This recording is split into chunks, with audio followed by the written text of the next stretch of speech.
What a headshot! What a head! How's it, guys? This is Dayvy, FPL, and welcome back to the Fantasy Premier League video here on my channel. Now in this video, I'll be taking you through my very own team selection for the upcoming Double Game Week 28.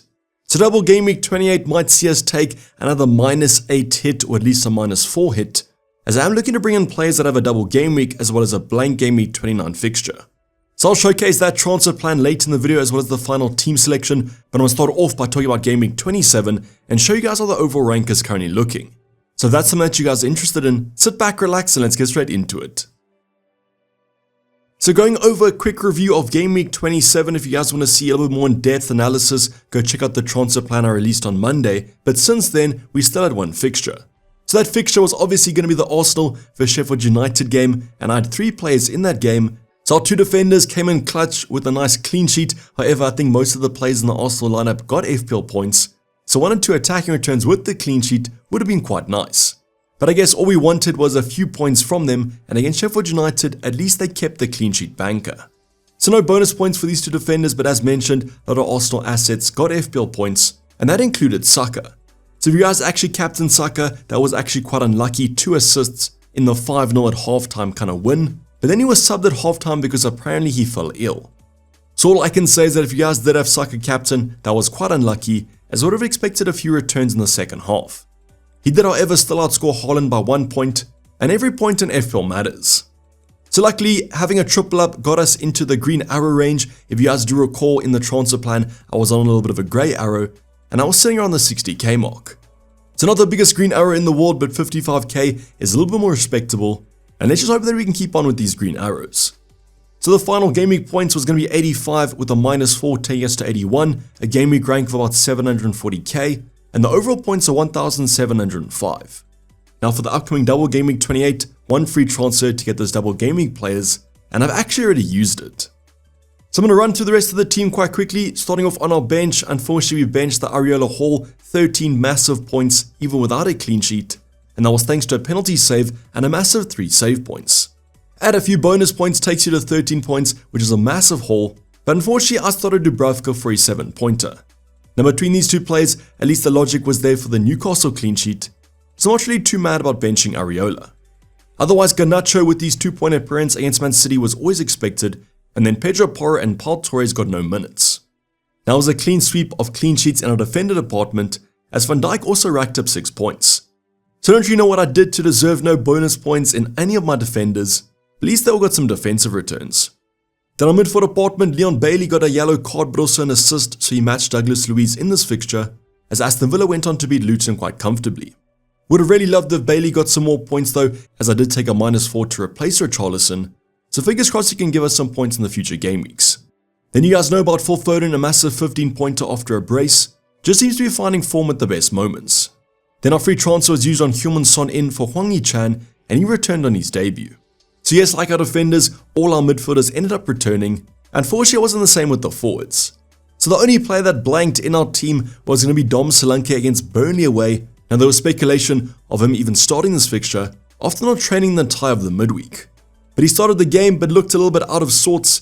I mean, if you're going to blank against Burnley, you're probably not on your top form. Unfortunately, that was the case for our striker. At least Ollie Watkins got a brace and a few bonus points in that Luton victory, and then Erling Haaland wrapped it up with a goal right at the death against United. So 6 points doubled to 12 wasn't the best kind of campsy return. If you guys did go for Saka or Ollie Watkins, congrats on the points gained, but overall pretty happy with the green arrow of about 5k. Now in the comments down below, how many points did you guys get? Was it a green arrow? Was it a red arrow? And where are you guys sitting in the overall ranks?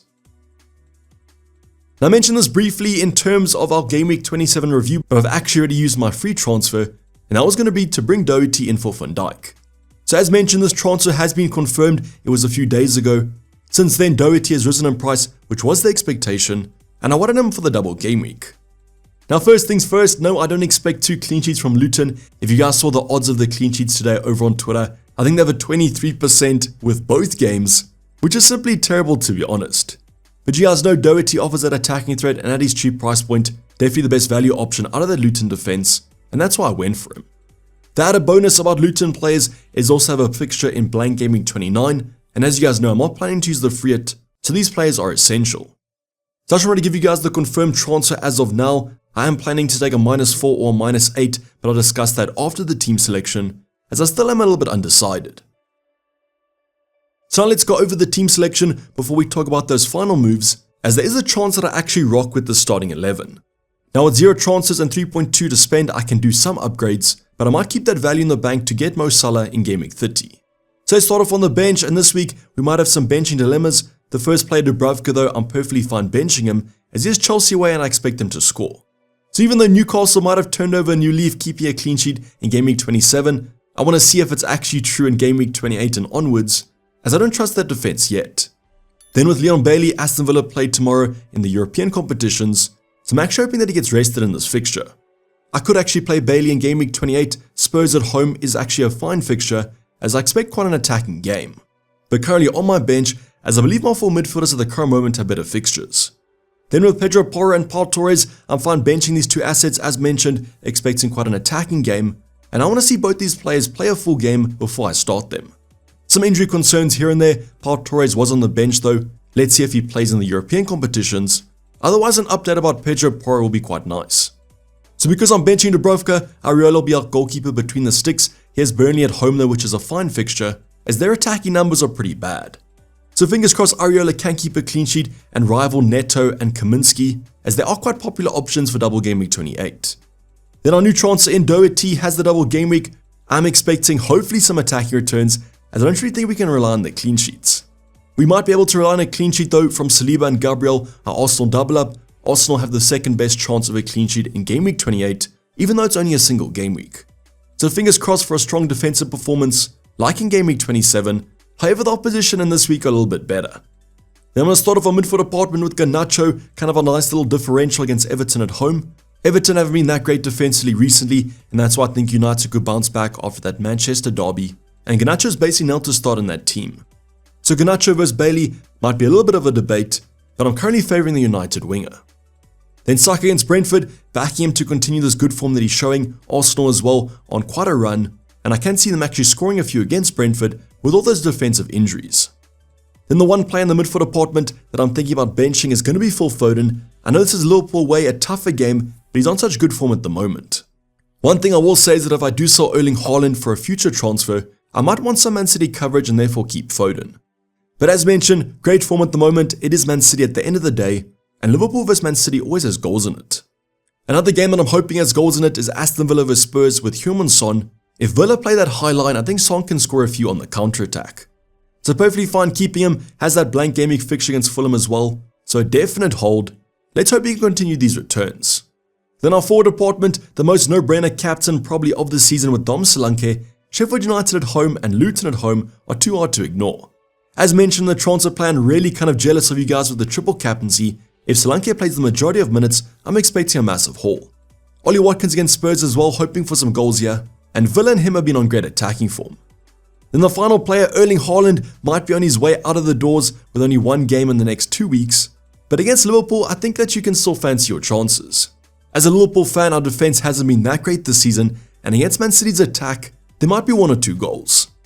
But as you guys can see, in terms of the starting 11, I'm actually pretty comfortable with playing all these options. Yes, I could make some upgrades, there could be some better selections, but I feel like even with the double game weeks, I would love a Bournemouth defender, but I still feel like Gabriel and Saliba can do the work.